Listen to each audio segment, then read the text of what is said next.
Thank you very much, Dr. Sunil Popat, for inviting all of us to be with you.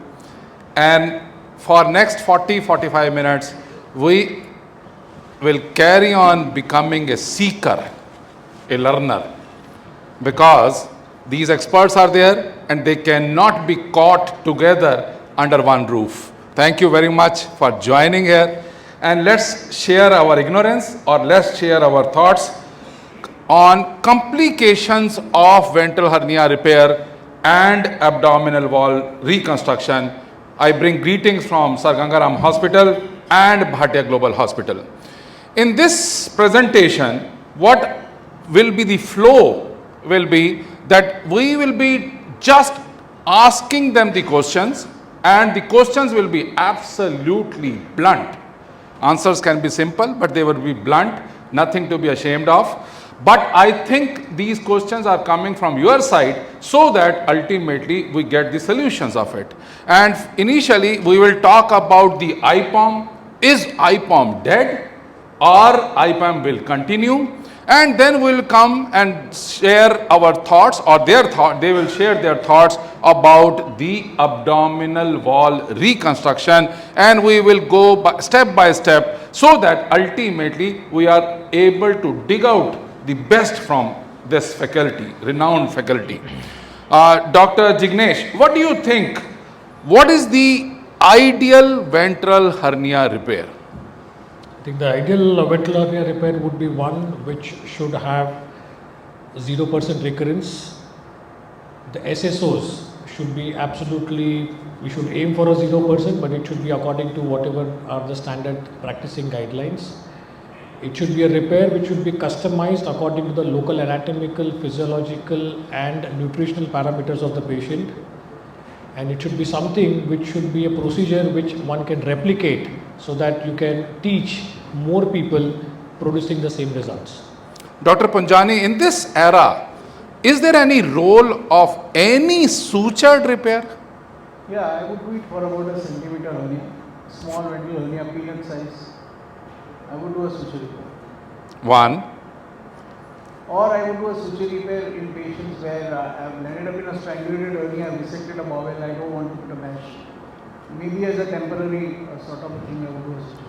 Sure, it has been beautifully summed up in this chart, in this logarithm, that ultimately all elective hernias, and he has also pointed out peanut, but they have seen that if the defect is less than 1 centimeter, then there is a role of open suture repair. But otherwise you will see elective surgeries more or less, whether by open, by laparoscopy or by robotic, mesh is a must. And for emergency surgeries, yes, if there is a strangulation, if there is an infection, definitely the role of sutured repair is still there, but it is going to have the recurrence, so that will be taken later on. Yes, sir. Khandelwal, what is the recurrence today? Do you think that we have reached the level of zero recurrence? No, any hernia repair is going to have a recurrence. If you do a suture repair, almost 70 to 80% over a 5-year period follow-up will see them coming back. If you do a laparoscopic IPOM or an IPOM plus, almost a 25% to 30% recurrence over 10-year follow-ups. If you do open mesh repairs, your regular repairs, again almost an equivalent recurrence. And as we talked about PAR, UV series shows 5% recurrence at 5-year follow-up. Do you think that today's, yes, sorry, what's your first name? Kaushal, yeah. So Kaushal, do you think that prophylactically we should close the laparotomy with the mesh? No, not at all. Today the era has not come that we should put prophylactic meshes so that ultimately we do not have 60 to 70% of recurrences. Yeah, Jignesh? So just point about the recurrence, I was reading the German registry Zoom meeting, and they very clearly mentioned if you want to follow up your patient to say that there is no recurrence, for a ventral hernia the follow-up period has to be at least about 35 years, and for a groin hernia it is 18 years. Then you can say that I have no recurrence in my patient. So it's a beautiful registry follow-up which they have seen, and this is the data. Dr. Chirag, what is the best position of the mesh? So best position is obviously sublay. Sublay. It will be sublay, and you feel that that has the least recurrence rate? Yeah, it has the least recurrence rate. Yes. And what other advantages are there of sublay? The sublay is it's not direct. Basically, the recurrence rate is less. That is the most important advantage. I don't think. Yeah, Dr. Punjani, please. Yeah, the mash infection, if at all it happens, it is less, and if at all it happens, we will be able to salvage the mash. Yeah. Dr. Jignesh, what is your thought about placing the onlay mesh? IPOMs. Onlay mesh. Onlay mesh. I will be mixing. Onlay mesh, I would still have a reservation of place in the onlay, but if I'm doing it by an endoscopic approach, that means something like a scola or an EPAR. It has a good role, but the plane has to be right because you have to stay below the scarpas. Only then you can avoid a chance of your seroma formation can go down significantly. Disadvantage of an onlay mesh is that it is prone for infection much faster because it is much exposed to the exterior than any other mesh. And just to add to Chirag's point, sublay, they have done animal experiments and they have shown that the mesh in tissue integration is the best in the sublay plane compared to all the planes. And that is one of the reasons why we choose a sublay over other repairs. Dr. Punjani, what do you think about the explantation of the mesh? Is it easier with onlay or sublays? It is easier with the Easier with the onlays. Yeah, but the you don't put the mesh to explant it. I would still not do only. yes, definitely. So anything against or for? You will have some situations in which you will put only the onlay. Yes, where suppose you have a patient with a metastatic disease coming to you, you have a bad cirrhotic patient and you don't have a choice and you can't put in any other plate. Or if you are operating a case and you have an enterotomy and you have you don't want to place a mesh in the sublevel, you could still think about placing it in the onlay. Wonderful. Dr. Kaushal, what do you think is in your armamentarium? Are there any patients in which you will refuse laparoscopic surgery? Laparoscopic surgery. One is a very large defects. Second, something which is obstructed or stimulated hernia. Yeah, Dr. Chirag. For a very small hernia, I may refuse. Small means less than 1 or less than 3 or less than 4? 1 centimeter. Less than 1 centimeter. And what do you think about Dr. Jignesh? What do you think that are they going to have recurrence maybe in 35 years? I still always keep on debating that 1 centimeter hernia in a patient of BMI of 25 is different with 1 centimeter in a BMI of 40. Absolutely. So I still feel that a defect is a collagen problem. There has to be a mesh. If you see there are guidelines which say recommendation, but we don't know what's going to happen in the long term. So I would still go ahead maybe putting in a patch in a case with a 1 centimeter or 2 centimeter, but only suture repair, I'll probably refrain. Because as I told you, follow-up has to be 35 years. Sure. And just to add, sir, if you look at the SAGES guidelines, they have always said that any defect place a mesh, while the European guidelines have come down from 3 to 2 centimeters. But SAGES have always been very, very particular. One thing is when there is sometimes you have a patient for the cholecystectomy, patient has a small ventral hernia. So in that, what we do, we enter through that hernia site, put our arm in the board, and then we just close that and we don't do it. Sure. Yeah, Dr. Kaushal, Jignesh. that is an iatrogenic hernia which is created. So when you have a defect which is iatrogenically created, there is no problem with the patient's physiology. He is not talking about iatrogen. He is saying that Achha, with hernia. small umbilical hernia with a clapoli. He will Okay, I thought it was about the port site hernia because port site hernia of 1 centimeter and a primary ventral of 1 centimeter are different. So let us be very clear on that. A lot of time people don't take that into consideration. Port site hernia is something which may be iatrogenically created, while primary ventral is because of the patient's collagen problem. So both have to be dealt separately. Dr. Chirag, can you predict recurrence? And you are being sent the videos of surgeons, and can you predict that this patient is going to have recurrence and this patient is not going to have recurrence? Yeah, if the dissection is not proper, space is not properly created, the mesh is not proper size, the fixation is not good. There is too much of a dissection, too much of pushing, suspect immunoma is going to be there. seroma is going to be there, very obese patient, wrongly selected patient. The patient is straining too much immediately at the time of extubation. These are the patients we feel that the mesh is not properly selected, not properly used, not properly. How much overlap of the mesh would you recommend? The more the better, minimum 5 cm. Do you still follow, Jignesh, that more than 5 centimeter has to be followed or no? As my BMI will keep on going up, with that paper from Andrew on donut, I will probably increase the size of overlap. And my single prediction for recurrence is, if the center of the mesh is not the center of the defect, where the surgeon has failed, then you can have shrinkage of the mesh leading to a margin hernia. And this is what happens in most of the times, that the center of the mesh is never the center of the defect. No, you mean to say that if I take care of centering, then the recurrence will not be there? No, one of the main reasons, out of the other reasons. No.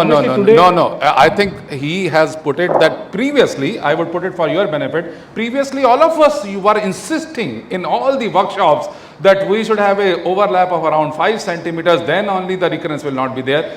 But ultimately, all of us have had the experience of tackling the recurrences, and we found out that still recurrences were there. And that is the reason of this publication which had come, that predictive factors for recurrence. And Jignesh had also shown that one has to see the mesh defect ratio, the area of the mesh, pi r square, and the area of the defect.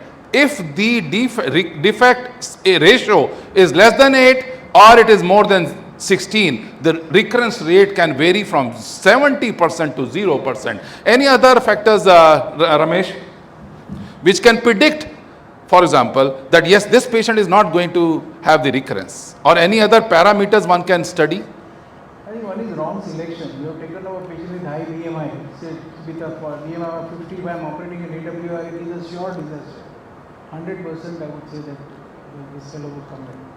And what do you think about the plane, as we discussed that the sublay plane is the best plane, and but still we can have the complications, and complications of the order of seroma, infection, recurrence, and so on and so forth.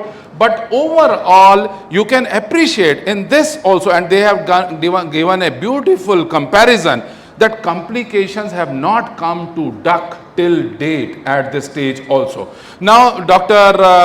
Khandelwal, this patient is a 47 years old female, and she had umbilical hernia repair in 2013. Resection anastomosis was done for some cause not known, no papers available, in 2016, and then they had done the open onlay mesh repair in 2018, and she comes with this kind of bulge. What is your first, the diagnosis, and then second, management? The way this look and the topic we are dealing with, it looks like it's seroma. So the answers are in the question only. Obviously, the next step would be get a CT scan done. CT scan done, yes. Now this big seroma which is there, it has to be excised. Dr. Ramesh, you don't want to excise that? No. I mean, I am worried about one shadow there in the seroma. In the? It's overlap. I think it's an overlap. It's an overlap. Now it's fine? Now see the other side. This is? Yeah, what is that? Absolutely, fantastic. So what I mean to say, you will learn from these experts that they have an eye to see the CT scans also. Our intention, and especially for my younger colleagues, one should learn, one should go to the CT scan room, learn from the radiologist every time, whenever the CT scan is done, then go to the CT scan room, learn from them, and ultimately develop that eye to see not only the seroma, but see the hernia also. Now, Dr. Khandelwal, how are you going to manage this? I would go in for an open surgery, excise the seroma and repair the...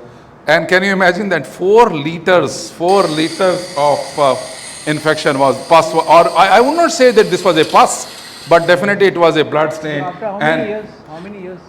As I met, 4 years, three and a half years. Yeah, and then we could see, we could excise the capsule also. This is very, very important. So when we are doing these kind of surgeries, we have to excise those capsules also and send it for biopsy. And then there was a defect and one has to do the repair. Now, Dr. Jignesh, are you going to place in a mesh?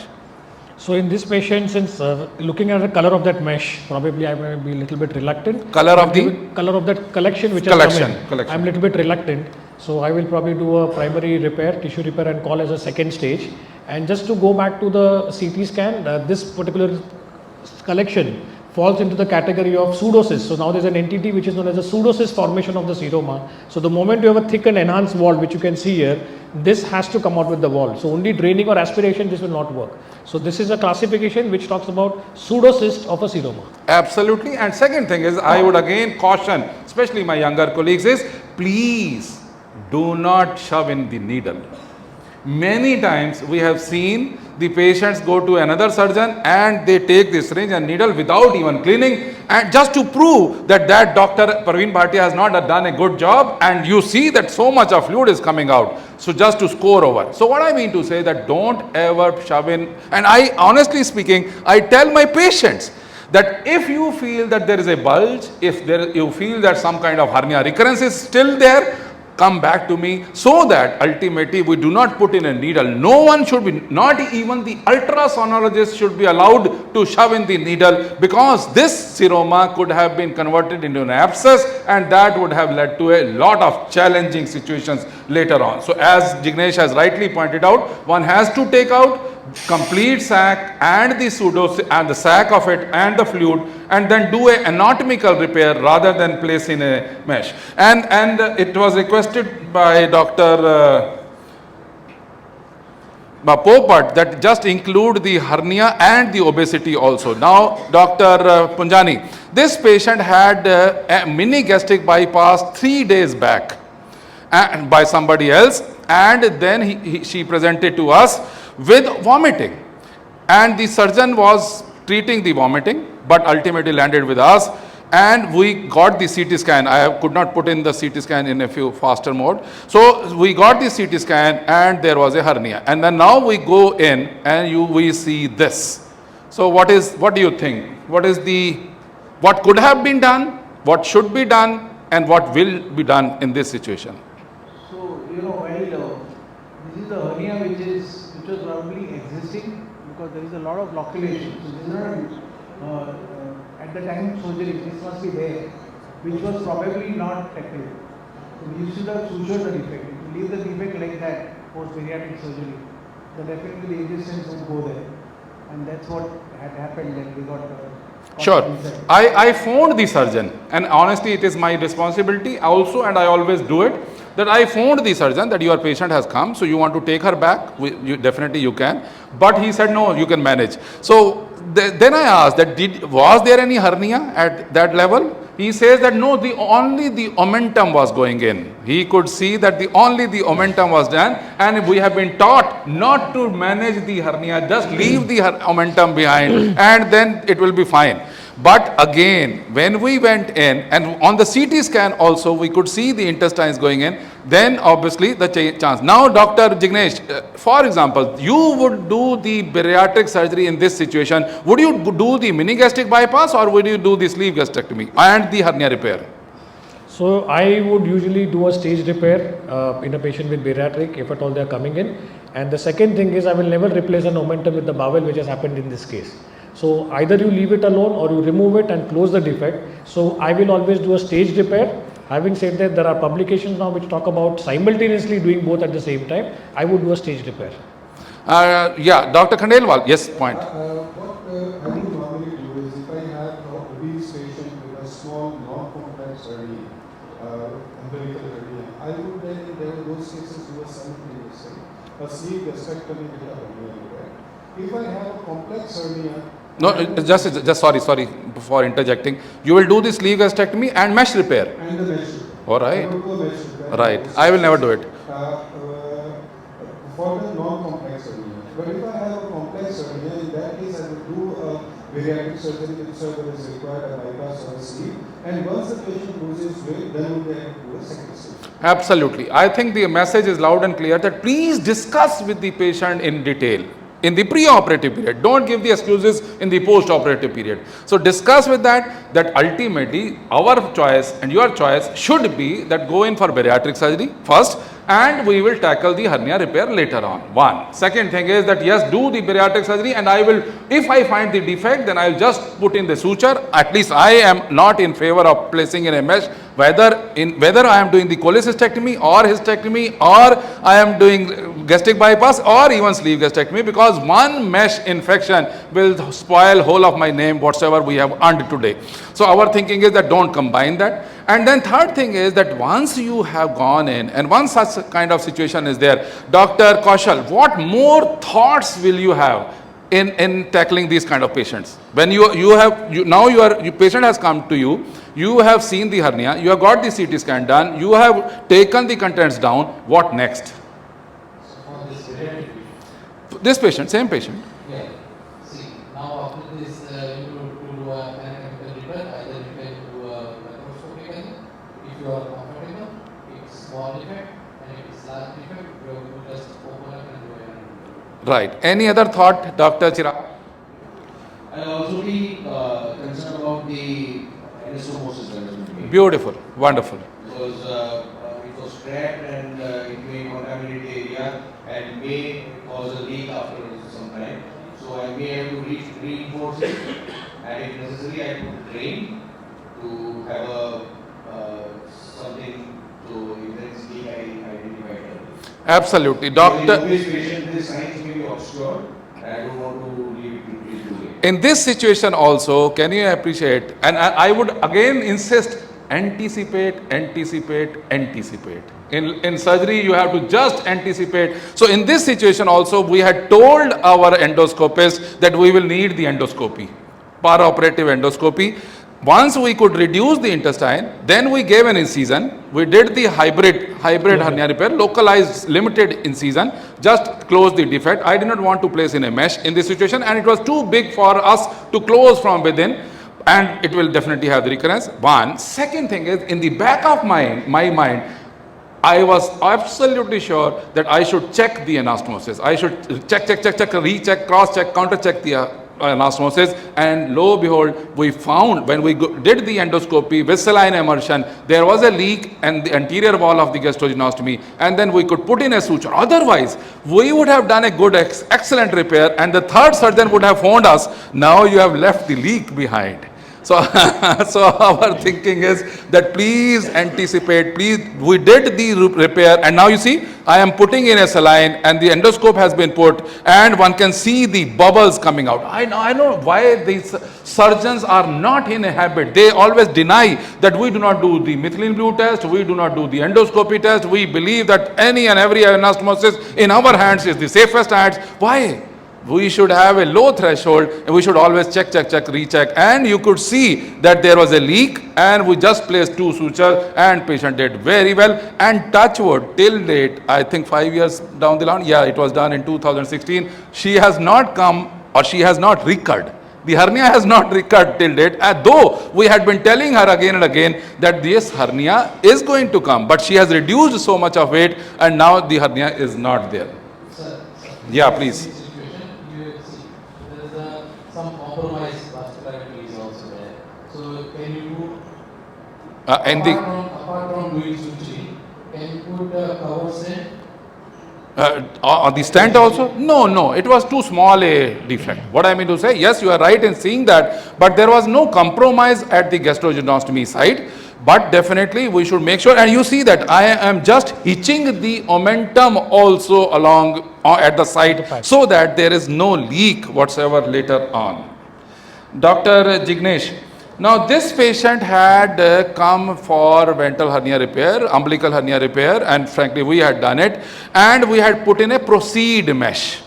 And this was around 5 years, more than 5 years that she came afterwards. And she came now for laparoscopic ligation, lap ligation. No, normally message which I want to convey here is that when we are doing the the ventral hernia repairs, we always tell the patient and ask the patient whether you have completed your family or not. If you have completed your family, then definitely we should go in for laparoscopic IPOM repair, IPOM plus repair. But if you have not, then complete the family and come back. But in this situation, she did not complete the family. She went in for proceed mesh, and now she has come after 5 years for lap ligation. And once we go in with the scope, though she has never ever had any episode of subacute or acute intestinal obstruction. Now what are you going to do? I think if she's not symptomatic, then I'll not do anything for that. Ligation, you will do just the ligation. I'll just do ligation for what she's come, because this was anyway asymptomatic.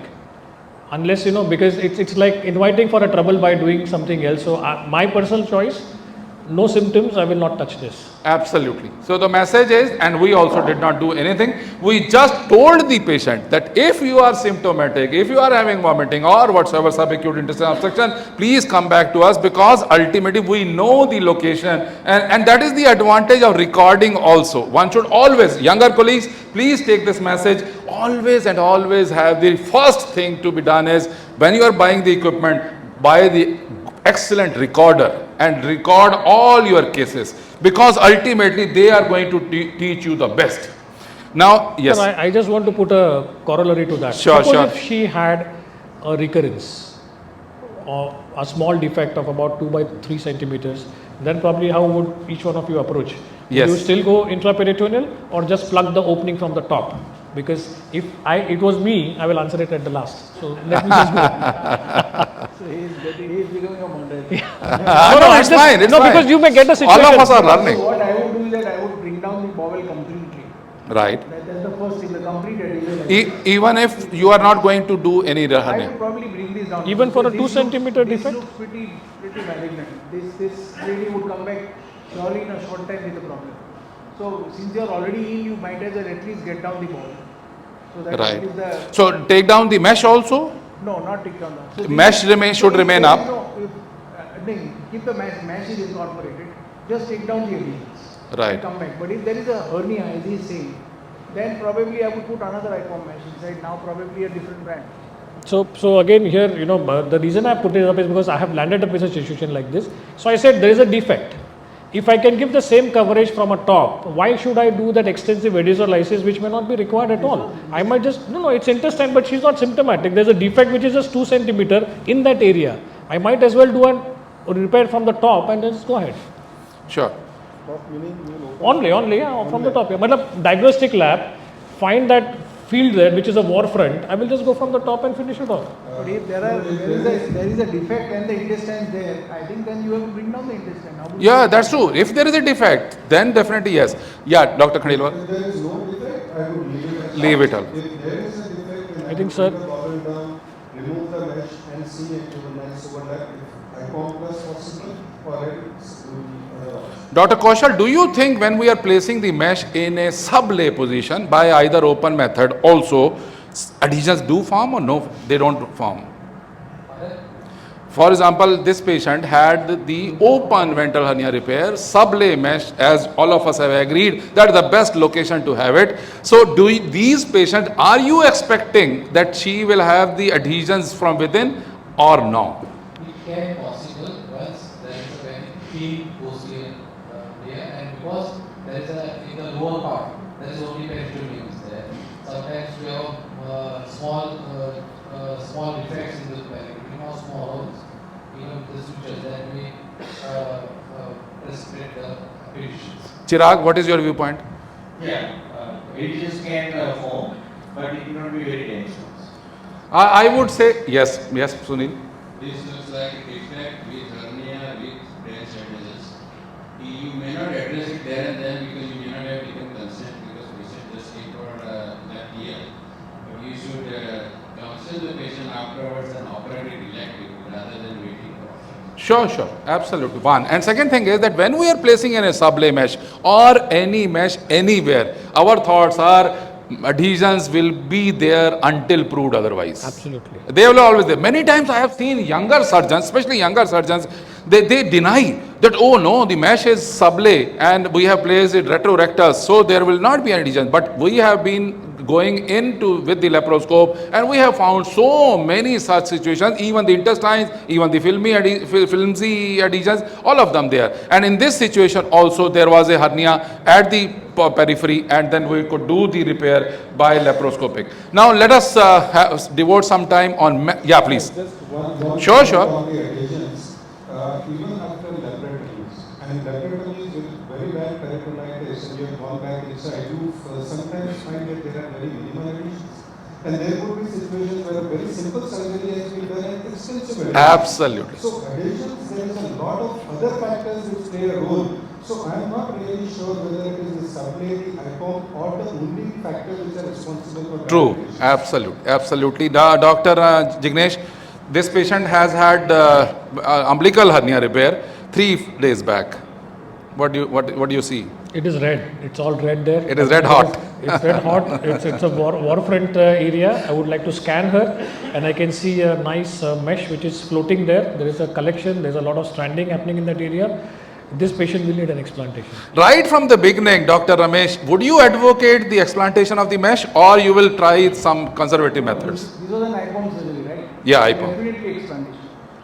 It has to be out. There is no conservative treatment for infected IPOM mesh. And in any conservative treatment after Or AWR? sublay, probably I would try. This was a sublay mesh, I would probably try. The vac therapy. Right. So our thinking is that this patient was not having fever, but ultimately we got the TLC done, and definitely the TLC was high, got the CT scan done, and then the right from beginning, and frankly speaking, we have lost patients, lost to some other surgeon when we said, no, mesh has to be explanted. They said, no, sir, mesh has been just put in 3 days back. Why are you explanting the mesh? Why do you want that? So they have gone to some other surgeon, but ultimately they have suffered so much. And ultimately, now this again, now the CT expert, our CT expert, Dr. Jignesh, what do you see in this? Again, it's a collection which is formed again a pseudocyst. There is air pockets inside, so that collection has got infected. There is a pus, so this whole thing has to come out. It has to. What I mean to say, see that there is a seroma and there are air pockets also. So there is an abscess. So get the mesh also out, and get this sac also I would out. also think of EC fistula. You don't know, maybe the bowel is eroded. So much of gas inside. Abs- Not be just plain infection. Absolutely. What are you going to offer, Dr. Ramesh? What are you going to offer to this patient? You are AWR expert. So this is a strangulated, they are coming out. So she will definitely need to be explored. She need to be. She has a decubitus also. This is decubitus also. It may not be strangulated hernia. It may be because of the long-standing erosion. Sure. So how are you going to manage Chirag? No, I would just exercise that part of the scheme and carry on with the method I would otherwise do. To open surgery. Sure. Yes, definitely. But after the management of the decubitus ulcer. And one should not hurry up, and one should not take right from word go. One should, that we will be unnecessary putting on the infection. Dr. Kaushal, this patient was offered to us in one of the ASICons conference, and they said that yes, you should go in because she had this hernia. And around 6 months back, the hernia repair was done by the best surgeon of that area, and he had placed in a PTFE mesh. And after that, they wanted that yes, I should demonstrate that this is a recurrence hernia. But when I saw the patient, I could see this. So what are you going to manage? How are you going to manage? This is a discharging sinus, so you have to evaluate for the atypical mycobacterial infection. First, we will get Good, but she after getting this kind of sinus, she had, after 3 days of putting in the best possible mesh, she had presented with peritonitis. So I went into the history, and then same very surgeon had done the laparotomy, went in, did the enterotomy closure. There was an accidental enterotomy closure, and came out. And after some time, the patient started having discharging sinus. Without getting the tissue diagnosis, the patient was put on anti-tubercular treatment. And she continued to have anti-tubercular treatment for 6 months. But still, at the time of anti-tubercular treatment, the sinus will decrease. But after some time, again it would come. Next. So with the previous history of this laparotomy, we will get a CT scan that will show there is a bowel will be forming fistula with the even with the mesh, it must be Sure. So what I did was, I refused that I am not going to demonstrate this. I should not demonstrate this case in a workshop of Herniacon. She should be sent back to Delhi to us, and then we got the CT scan done. And in the CT scan, we could see, I could not upload. So we could see the mesh was still intact, and this is what? Could you see that? Mesh. What I mean to say, I would say that this is sin. This is sin. That he had gone in and then incised the mesh, did the enterotomy closure, and thought that he is still doing the best repair, and sutured the repair, and then ultimately carried on treating the discharging sinus for ages with atypical. So don't do it. So what is the moral of the story is that don't do it. That ultimately mesh had to be explanted, and once we explanted the mesh, then this kind of repair, this was there. Dr. Ramesh Punjani, how many times you have seen fecal fistula post hernia repair? I've done about 10 times. How many? 10 times. 10 times. Jignesh, number, only number. I think about 4 or 5. 4 or 5. About 4. Good. Kaushal? 2, 3. Chirag? 3 or 3. And any of Sunil, how many, for example? Fecal fistula. Fecal fistula after the hernia repair. 3 to 4. What I mean to say, why I am asking this from a learned people is that these are known entities. These are known entities, so don't take the mesh placement casually. One should always take all the precautions, and in this situation, patient had the repair done 5 years back, and then he had presented the discharging sinus, and we got the barium study also and CT scan also, and there was a sinus, and ultimately when we went in, definitely there was a fistula, and we had to do the resection anastomosis, and then the patient did very well. So again, please do not feel, and could you imagine what was the kind of mesh which was placed?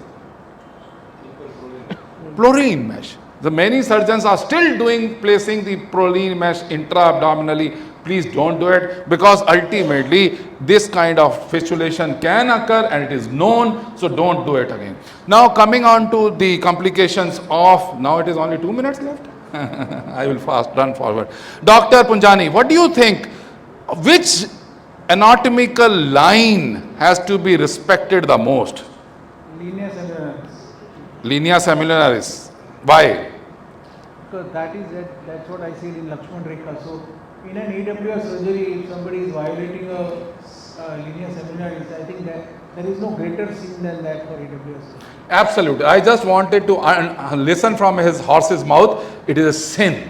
It is a sin to cause complications because of the seminoris. So one should always make sure. And again, as all of us know, as Dr. Jignesh had also pointed out beautifully, that these patients were existing. These patients are existing, but we were not enhanced ourselves, and then we were not able to take these kind of patients, and that is why they were roaming from one surgeon to another surgeon. And this is the basic need of learning AWR today.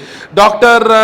Khandelwal, what do you think? Why so much of confusion is there? And especially for myself also and younger colleagues also, when you have created so many names, then what to do, what not to do, that means not even one repair is the best repair for the patient. So what do you think? Is it adding to the complexities or is it adding to the simplicity?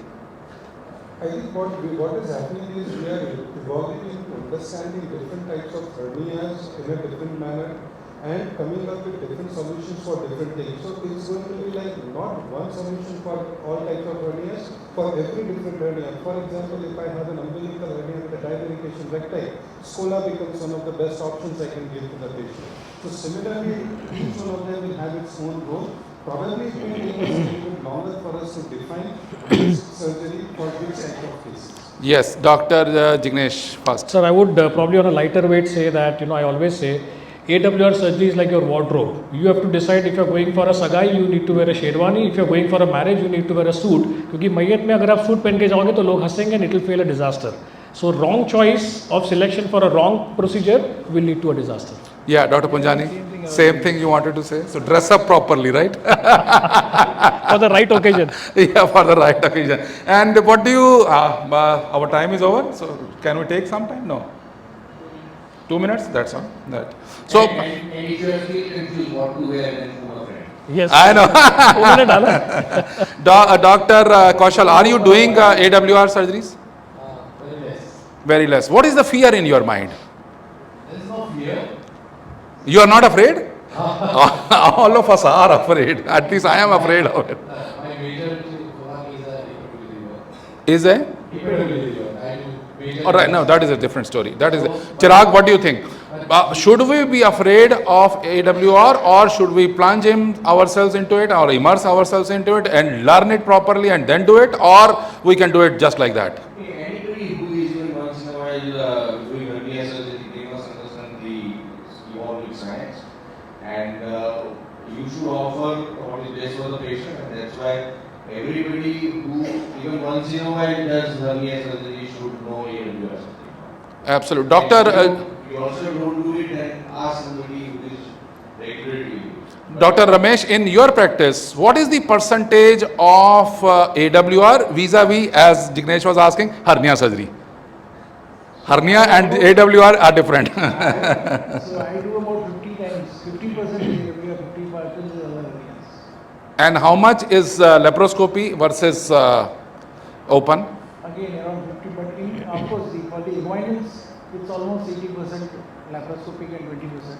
But in ventral, it's again 50%. Right. Dr. Khandelwal, we have to do fast forward. What do you think, what complications have you seen or created or learned from social media, especially with ETAP RS?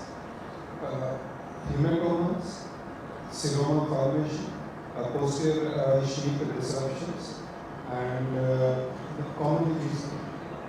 Dr.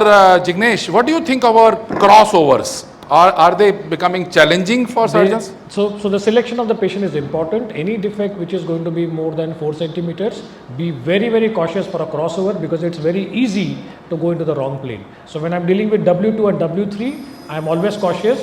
And just to sum up, I'm always scared of AWR even today, because I think we have not yet got full immunity For AWR procedures. We are still not immune. So we should be scared before we do any AWR procedure. Sure.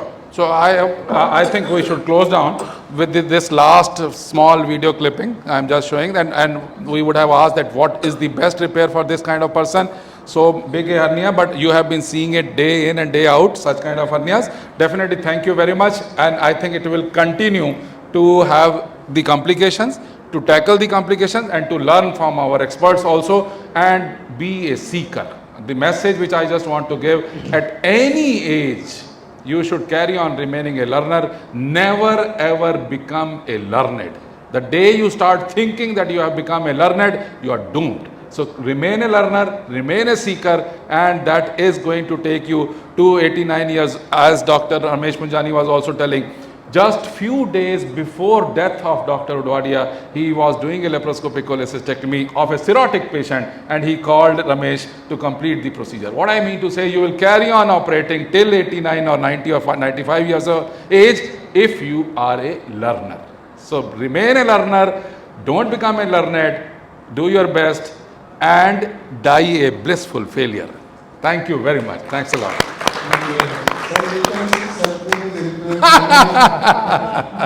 I think Thank we are now heading for the spiritual section.